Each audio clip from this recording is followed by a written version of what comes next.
आजकल जो दिमागी बीमारियां ना बहुत स्पीड के साथ बढ़ रही हैं, बहुत स्पीड के साथ। देखो, एक उसूल याद रखो कि आप अगर हाथों से वजन उठाना छोड़ दें तो हाथ के ताकतवर हो जाएंगे? बोलो ना, कमजोर हो जाएंगे। आप क्या, मैं एनर्जी सेव कर रहा हूं, हाथ की एनर्जी क्या कर रहा हूं, सेव। वजन नहीं उठा रहा मैं, तो सेव होगी। आप अगर टांगों से चलना छोड़ दो तो टांगे मजबूत हो जाएंगी क्या? बोलने पर गवर्नमेंट ने पाबंदी लगाई है। तो याद रखो, जब हम बचपन से ही ना टेंशनों के अगर हम आदी होते हैं, कुछ ना कुछ टेंशन मिलती रहती है, तो इंसान के जो आसाब है ना वो टेंशन बर्दाश्त, टेंशन का वेट उठाते उठाते बॉडी बिल्डर बन जाते हैं वो, यानी वेट लिफ्टर बन जाते हैं वो। और अगर बचपन से ही टेंशन कोई मिल ही नहीं रही हो, मम्मी डैडी वाला सेटअप हो, ये बच्चा नफसियाती पागल बनेगा बड़ा होकर, ये बता दूं मैं। ये वहमी भी बनेगा और ये दिमागी, ये खुदकुशी भी कर सकता है, ये जरा सी टेंशन में पागल भी हो सकता है, उल्टा ही हो जाएगा ये। तो आजकल जो माँ बाप ने बच्चों को जो मम्मी डैडी वाली जिंदगी दे दी है, बहुत ज्यादा, मेरा बच्चा चमाट नहीं मारना, थप्पड़ तो माँ, एक्चुअली बच्चों की सेल्फ रिस्पेक्ट पे बहुत असर पड़ता है। इससे बच्चे की ऐसी की तैसी। हाँ, ऐसा भी नहीं होना चाहिए कि आप बाजू को ताकतवर बनाने के लिए इतना वेट उठा लें कि हड्डी चढ़ जाए आपकी, तो बच्चे को इतनी टेंशन होना शुरू हो जाए कि घर उसके लिए अजाब बन जाए। जो आ रहा है जा रहा है उसको जहनी तौर पर टॉर्चर कर रहा है, तो उससे भी दिमाग खराब होता है उसका। लेकिन नेचुरल लाइफ जो है ना, जो हमेशा से चलती आ रही है, उससे जब हट जाएंगे तो ये मसाइल खड़े होंगे। हमें याद है पहले वहमी भी नहीं होते थे लोग, और न पागल कहीं लाखों में कोई एक नजर आता था, वो भी कोई एक्सीडेंट की वजह से, दिमागी चोट की वजह से। बड़े बड़े सख्त हालात लोग बर्दाश्त कर लेते थे। हम तो अपने बड़ों से जब हालात सुनते थे ना कि भाई एक खातून के एक बच्चा मर गया, फिर दूसरा मर गया, फिर तीसरा पैदा हुआ वो मर गया, फिर चौथा पैदा हुआ, बड़े होके मरते रहे, फिर भी सब्र कर रही हैं। और मियाँ खराब निकला, मियाँ शराबी निकला, वो टॉर्चर करता है। बच्चों को माँ बाप बहुत कूटते पीटते थे, बच्चे बागी नहीं होते थे। अब 2 थप्पड़ लगाओ, बच्चा क्या हो जाता है, बागी हो जाता है। तो एक मसला तो ये है कि बच्चा बचपन से थोड़ी बहुत टेंशन उसको मिलनी चाहिए, थोड़ी बहुत डांट डपट मार कुटाई कभी कभार होनी चाहिए। बहुत दिनों से नहीं हुई तो एक दफा आदमी एहतियातन 1-2 थप्पड़ बिला वजह ना लगाए, कोई बात पे लगाए, ठीक है, कभी कभार। उससे थोड़ा आदत होती है कि अब्बा है भाई, मार सकता है। दूसरी बात यह कि बच्चों को खराब करने वाली चीज बाहर का माहौल है, ये एनवायरनमेंट जो है ना बाहर का। स्कूल कॉलेजेस में ये बताया जाता है, बच्चों को ये नहीं सिखाया जाता। जो लिबरल टीचर्स हैं, आजकल तो लिबरलिज्म फैल रहा है ना, कि भाई माँ बाप अगर सख्ती भी करें बर्दाश्त करो। उल्टी पट्टियां पढ़ाई जा रही हैं उनको। आप किसी बच्चे के सामने कहता है तुम्हारा बाप तो ऐसा है, तुम्हारा फला तो ऐसा है, तो बच्चे के दिल से अपने बाप की इज्जत खत्म हो जाएगी। तो बाहर बहुत सारे लोग हैं जो आपके घर को क्या कर रहे हैं, खराब। औरतें क्यों खराब होती हैं?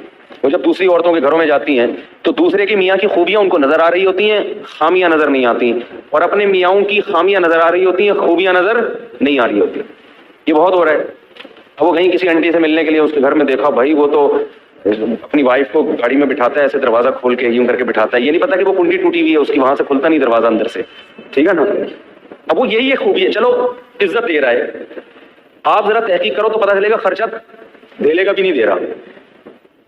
मुझे कभी पिछले हफ्ते एक फैमिली का मैटर सामने आया कि खातून ने, किसी ने बताया कि वो शौहर उस खातून को बहुत इज्जत देता है, बहुत रिस्पेक्ट करता है अपनी वाइफ को। देखें, एक वो शौहर है, इतनी रिस्पेक्ट, इतनी इज्जत और इतनी उसके गम में शरीक होता है, उससे अपनी बातें शेयर करता है। और एक हमारे मियाँ है, वो खातून बता रही है मुझे, एक हमारे मियाँ है। मैंने तहकीक की, मैंने कहा, मुझे पता चला कि वो जो इतनी इज्जत दे रहा है ना मियाँ, उसकी बीवी जॉब कर रही है, अपना खर्चा अपने बच्चों का खुद उठा रही है, मियाँ अपना खर्चा अलग उठा रहे हैं। और ये जो खातून है ना जिनकी मियाँ इतनी इज्जत नहीं दे रहे हैं, ये सारा खर्चा खुद उठा रहे हैं। मैंने कहा आपका मियाँ उससे करोड़ा गुना बेहतर है। ये अंग्रेज वाले अखलाक है, थैंक यू कहने वाले हैं, रोकड़ा खर्च करने का है ही नहीं। भाई तुम्हारे मियाँ ने तुम्हें घर दे दिया लेके, तुम्हें गैस बिजली का, अब एक थैंक यू रह गया उसकी जबान पे, छोड़ दो यार, इसमें क्या जा रहा है यार। सारी जिम्मेदारी तुम्हारे मियाँ ने तुम्हारी और तुम्हारे बच्चों की उठाई हुई है। तो वो उस तरह से इज्जत नहीं दे रहा, दे दे तो बहुत अच्छी बात है, लेकिन उसकी इज्जत देख के धोखा मत खाओ। उसको बोलो कि ऐसा कर, तू ऐसा करके, अच्छा बेगम को बोलो कि ठीक है, इस खातून का शौहर बोले ठीक है बेगम, अब मैं उतने ही पैसे तुम्हें दूंगा जितना वो अपनी बीवी को दे रहा है, और उसके बदले थैंक यू मुझसे सुबह शाम 25 दफा ले लिया करो, हर बात में थैंक यू और इज्जत दो। औरत तैयार होगी, औरत कहेगी पैसे दे दिया करो, बेशक उससे पहले 10 गालियां और उसके बाद 20 गालियां। अगर आपका सेठ आपको 25-30 गालियों के बाद 50,000 रुपए दे, आदमी कहते हैं 25 और दे दे, लेकिन पैसे दे दे। कुर्बानी तो ये है ना, बहुत मुश्किल है, बहुत मुश्किल। इसी तरह बहुत से वालिदैन अपनी औलाद पे खर्च कर रहे हैं, खून पसीना बहा के, रक्शे चला के, ठेले लगा के अपने बेटे को खिला रहा है। बेटा 1-2 थप्पड़ से बदगुमान हो जाता है कि मेरा बाप मुझे मारता है, मेरा बाप मुझसे कुटाई की थी। बहुत बेशर्मी की बात है। वो तेरा बाप तेरे लिए कमा रहा है, खून पसीना बहा के तेरी रोटी का इंतजाम कर रहा है, इज्जत के साथ तुझे घर में बिठाया हुआ है।